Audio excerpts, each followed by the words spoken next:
എന്താണ് കുരുവട്ടൂരി എന്ന് പല ആളുകളും ചോദിക്കാറുണ്ട്. അവരുടെ ആളുകൾ തന്നെ ചോദിക്കുന്ന ചോദ്യത്തിന് അവരുടെ ആളുകൾ തന്നെ ഇത് നൗഷാദ് മുമ്പുണ്ടായിരുന്ന ആ ഒരു പ്രസ്ഥാനത്തിൽ ഒരാളോട് ചോദിക്കുകയാണ്, കുരുവട്ടൂരികൾ എന്താണ്, ആരാണ്, എന്താണ് ഓലെ പ്രശ്നം എന്ന് ചോദിക്കുന്നത്. ഓലെ പ്രശ്നം അതൊക്കെ തന്നെയാണ്, വയറും പോക്കറ്റും തന്നെ ഓലെ പ്രശ്നം, നിങ്ങളെ പ്രശ്നം പോലെ തന്നെ. എന്നാലും ചോദിക്കും, ചോദ്യം രസമാണ്, ഉത്തരം രസമാണ്. പറയും. നമ്മുടെ കേരളത്തിൽ ഇപ്പോൾ ധാരാളമായിട്ട് കണ്ടുകൊണ്ടിരിക്കുന്നതാണ് കുരുവട്ടൂര് ത്വരീഖത്ത്. അതിന്റെ യഥാർത്ഥ പ്രശ്നം എന്താ? കുരുവട്ടൂർ ത്വരീഖത്ത് എന്ന് നമ്മൾ പറയുന്ന അവരിഞ്ഞെന്താ പറയണെന്ന് എനിക്കറിയില്ല.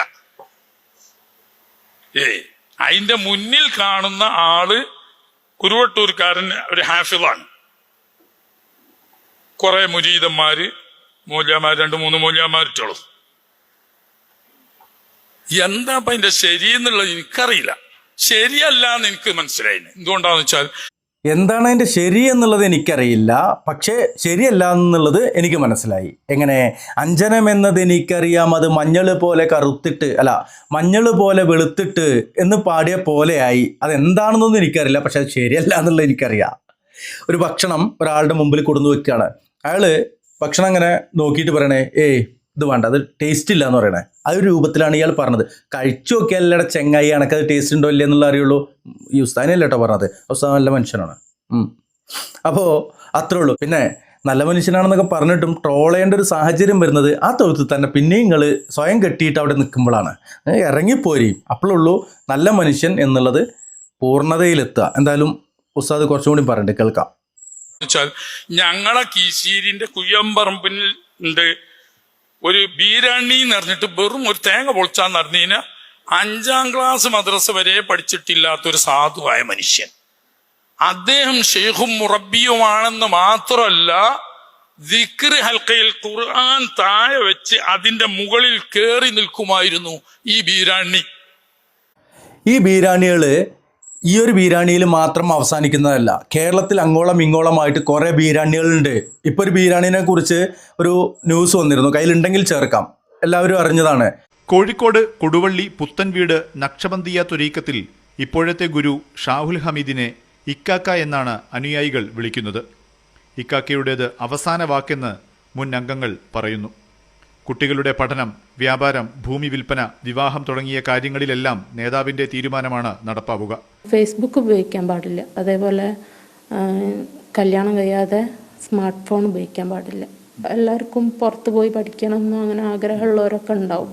അപ്പോൾ വീട്ടിലിപ്പോൾ വാപ്പക്കും ഉമ്മക്കും ഇത് വലിയ വിശ്വാസമാകുമ്പോൾ അവർ പറയും ഇക്കാക്കൊക്കെ ഇഷ്ടമല്ല, അതുകൊണ്ട് പോകണ്ടെന്ന് പറയും. നേതാവിന് ഇഷ്ടമില്ലാത്തത് ആരെങ്കിലും ചെയ്താൽ സസ്പെൻഷൻ ഉണ്ടാവും. പിന്നെ തിരിച്ചെടുക്കുന്നതിന് നേതാവിൻ്റെ വീടിന് മുന്നിൽ ദിവസങ്ങളോളം കാത്തു നിൽക്കണം. കോഴിക്കോട് ഭാഗത്തെവിടെയുള്ള ഒരു ത്വരീഖത്ത്, അവിടെ നിർബന്ധമായിട്ടും ഷേവ് ചെയ്യണം, ഹജ്ജ് ചെയ്യാൻ പാടില്ല, അതുപോലെ തന്നെ വിവാഹം കഴിക്കാത്തവർ മൊബൈൽ ഉപയോഗിക്കാൻ പാടില്ല.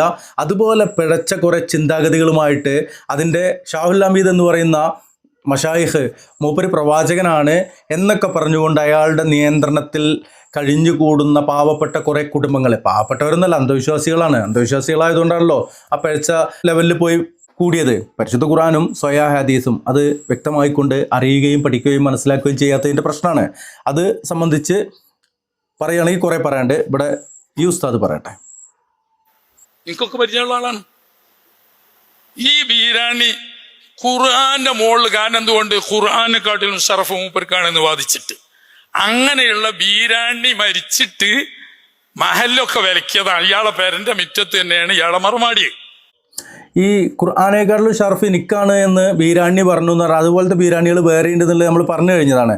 പ്രവാചകന് അള്ളാഹുവിനേക്കാൾ സ്ഥാനം കൽപ്പിക്കുന്ന തരത്തിൽ സംസാരിക്കുന്ന ആളുകളുള്ള അല്ലേ, ഇതുപോലുള്ള ആളുകളൊക്കെ ഉള്ള ഒരു കാലത്താണ് നമ്മൾ ജീവിച്ചുകൊണ്ടിരിക്കുന്നത്. അപ്പോൾ ബീരാണികൾ കുറേ ഉണ്ട്, ഒരു ബീരാണി മാത്രമല്ല. ഈ ത്വരീഖത്തുമായിട്ട് നടക്കുന്ന, ഈ പിഴച്ച പാതമായിട്ട് നടക്കുന്ന ഒക്കെ ബീരാണികളാണ്. പറയും ഉസ്താദെ. ഇപ്പൊ അവിടെ ഉറൂസ് നടക്കുന്നുണ്ട്, എല്ലാ മാസവും അല്ലാതെ ഒരു മൗലൂദും നടക്കുന്നുണ്ട്. ഈ മൗലിദ് അധികവും നടക്കൽ വെള്ളിയാഴ്ചയാണ്. വെള്ളിയാഴ്ച 10 മണിക്ക് തുടങ്ങിയാൽ ഉച്ചക്ക് 2 മണി വരെ മൗലിദും ദിക്റുമാണ്. ജുമാ അവർക്കില്ല, ളുഹ്ർ നിസ്കരിക്കൽ ജുമ അവർക്കില്ല, ലുഹ്റ ഒലിക്കില്ല, ഓലിക്ക് അതൊന്നും വിഷയമല്ല. അതായത് ഹജ്ജൊന്നും വേണ്ടെന്ന് പറഞ്ഞ് നടക്കുന്ന ത്വരീഖത്തിനെ കുറിച്ചല്ല ഇപ്പം നമ്മൾ പറഞ്ഞത്. അപ്പോൾ ബീരാണിമാർ ത്വരീകത്തിൻ്റെ ഭാഗമായിട്ട് കിടക്കുന്ന ബീരാണിമാർ ഓലിക്ക് നിസ്കാരോ അള്ളി റസൂൽ അതൊന്നും ഓലിക്ക് വിഷയമല്ല. ഓലിക്ക് വല്ല മഷായിഖാണോ വല്ല അല്ല. അപ്പോൾ സത്യമാണ്, ത്വരീകത്തിൻ്റെ മാർഗത്തിൽ ജീവിച്ചിരുന്ന ഒരാളാണ് ഞാൻ. ചിസ്തി ത്വരീകത്തിലൂടെ നടന്നിരുന്ന ആളാണ്. അത് പിഴച്ചതാണെന്ന് പറഞ്ഞിട്ട് ഒഴിവാക്കി പോകുന്നു. പക്ഷേ പല ആളുകൾക്കും അത് മനസ്സിലാക്കാൻ കഴിയുന്നില്ല എന്നുള്ളതാണ്. ഇപ്പോഴും ആ ചളിക്കുണ്ടിൽ തന്നെ പല ആളുകളും കഴിഞ്ഞുകൂടുന്നു എന്നോ ആണ് പറയാനുള്ളത്. പറയും സാർ. ളുഹർ നിസ്കരിക്കലുണ്ടോ എന്ന് എനിക്കൊട്ട് അറിയില്ല. 2 മണിന്റെ ശേഷം ഭക്ഷണം കഴിച്ച് വിരിയലാണ് അവരുടെ ശൈലി. ളുഹർ നിസ്കരിക്കലുണ്ടോ എന്ന് എനിച്ചറിയില്ല എന്നൊക്കെ മൂപ്പര് പറയുന്നുണ്ട്. മൗലൂദ് എല്ലുണ്ടല്ലോ, മൗലൂദാണ് ആയിരിക്കും മെയിൻ. മൗലൂദ് ഇല്ലല്ലേ പൈസ ഇട്ടുള്ളൂ, ചോറിട്ടുള്ളൂ, തിന്നാൻ കിട്ടുള്ളൂ, നക്കാൻ കിട്ടുള്ളൂ, കൈമടക്കം കിട്ടുള്ളൂ. അയില് നമ്മളെ പണ്ട് വാദപ്രതിവാദിനൊക്കെ അറിഞ്ഞ ആ മനുഷ്യനും അയാളെ അളിയൻ എന്ന് പറയുന്ന കണ്ടാൽ തന്നെ സഫിയാണെന്ന് മനസ്സിലാവുന്ന ആ മനുഷ്യനും അവരൊക്കെ ആ നേർച്ചയിൽ പങ്കെടുക്കുന്നവരാണ്. ഓലേതായാലും ഇന്നെങ്ങനെ കണ്ടം മുറിച്ചുകാണ്ട് കൊണ്ടിറക്കണ്ടേ അതൊന്നും എനിക്ക് അവർക്കും ആണെങ്കിൽ ഒന്ന് ചോദിക്കാം. എനിക്ക് അതിനോട് ഇതിലൊന്നുമില്ല. അപ്പൊ അത് കണ്ടിട്ടില്ല. അത് ഞാൻ ഇവരെ പറ്റിയിട്ട് കൂടുതൽ ആഴത്തിലിറങ്ങി പഠിച്ചിട്ടില്ല. ഇതേതായാലും തെറ്റാണെന്ന് എനിക്കറിയാം. അതിന്റെ ഞങ്ങളെ അവിടുന്ന് 1 കിലോമീറ്റർ ഉള്ളൂ. നേരെ തോടക്കരെ കടന്നാല് ആ കുയ്യാറമ്പ് കയറുന്ന സ്ഥലത്തെത്തും. അവിടെ ബീരാണിന്റെ പേര് ഏതാണെന്ന് വെച്ചാൽ ക്രിസ്ത്യാനി പള്ളി ഉണ്ട്. അതിന്റെ നേരെ മുന്നിലായിട്ട് അയാളെ പേര. അവിടത്തെ ഈ മൗലൂദിന് വെള്ളിയാഴ്ച ജുമാ വരെ നഷ്ടപ്പെടുത്തിയിട്ട് ഉച്ചക്ക് 2 മണി വരെ 10 മുതൽ 2 മണി വരെ അവിടെ കൂടി മൗലൂദും ദിക്റും മൽക്കി നടത്തിയിട്ട് ജുമാ നഷ്ടപ്പെടുത്തുന്നത് അത് പിന്നെ ഹക്കിന്റെ അഹിലുകാരാകാൻ വല്ല സാധ്യതയുണ്ടോ? ഹാഫിന്ന് അവിടെ വല്ലതായിട്ട് എന്റെ അറിവിലില്ല. ഇവർ രണ്ടാളും അവിടെ വരുന്നതായിട്ട് എന്റെ അറിവുണ്ട്. ഏതായാലും ഖൈറിന്റെ അഹിലുകാരല്ല. ഏതായാലും ഖൈറിൻ്റെ അഹ്ലുകാരല്ല എന്നുള്ളത് അദ്ദേഹം കട്ടൻ റൈറ്റ് ആയിട്ട് അവിടെ പറഞ്ഞു കഴിഞ്ഞു. തന്നെയാണ് പറയാനുള്ളത്. നിങ്ങളെ കൂട്ടത്തിൽ ഖൈറിൻ്റെ അഹ്ലുകാർ എന്ന് പറയാൻ വളരെ കുറച്ച് ആളുകളുള്ളത്. ഒരു ബീരാണി മാത്രമല്ല, ഈ നടക്കുന്ന കുരുവട്ടൂരിയും കണക്കാണ്. ഈ ത്വരീകത്ത് എന്ന് പറഞ്ഞ് നടക്കുന്ന ആളുകളൊക്കെ പിഴച്ച വാദത്തിൻ്റെ, പിഴച്ച വിശ്വാസത്തിൻ്റെ എന്തുണ്ടെങ്കിലും മശായിഖ് നോക്കിക്കോളും എന്ന് പറഞ്ഞാൽ മശായിഖിനെ ആരാ നോക്കുക? മശായിഖിനെ നോക്കാൻ മശായിഖിനെ ഉള്ളൂ. ഞങ്ങളുടെയൊക്കെ കാര്യങ്ങൾ പറയുവാൻ, ഞങ്ങളുടെ കാര്യങ്ങൾ നോക്കുവാൻ ഞങ്ങളുടെ റബ്ബ് സുബ്ഹാനഹു വ തആല ഉണ്ട് എന്നുള്ള വിശ്വാസത്തിൽ ജീവിക്കുന്ന ആളുകൾക്ക് മുമ്പിൽ ബീരാണിമാരെ പിഴച്ച വിശ്വാസവുമായിട്ട്, പിഴച്ച നേർച്ചകളുമായിട്ട്, പിഴച്ച മൗലൂദുകളുമായിട്ട്, ഉസ്താദെ നിങ്ങൾ ഇപ്പോൾ ഈ കുട്ടി ചോദിച്ചപ്പോൾ പറഞ്ഞു, ഇതുപോലെയുള്ള മുസ്ലിയാക്കന്മാർ എന്തുകൊണ്ടാണ് ഈ ബീരാണിമാരെ തിരുത്തി പറയാത്തത്, തെറ്റാണ് എന്ന് പറയാത്തതെന്നറിയോ? ഇവരുടെ അടുത്തൊക്കെ ഉണ്ട് ബീരാണിമാര്. ഇവരൊക്കെ ബീരാണിമാരുടെ ഈ ബീരാണി അല്ലെങ്കിൽ വേറൊരു ബീരാണിനെ കൊണ്ടു നടക്കുന്ന ആളുകളാണ് എന്നുള്ളത് മനസ്സിലാക്കുക.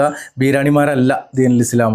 ഓത്തും നിസ്കാരവും ഇല്ലാത്ത ആളുകളല്ല എന്നുള്ളത് തിരിച്ചറിയുക. ഇനി പ്രത്യേകം നോട്ട് ചെയ്യുക. ഇനി ഈ ബീരാണി മരിച്ചു കഴിഞ്ഞാൽ വേറൊരു CM ആവും. CM ഇതുപോലത്തെ ഒരു ബീരാണി ആയിരുന്നു എന്നുള്ളതെങ്കിലും പ്രിയമുള്ളവരെ തിരിച്ചറിയുക. അള്ളാഹു അനുഗ്രഹിക്കട്ടെ. അസ്സലാമു അലൈക്കും വറഹ്മത്തുള്ളാഹി.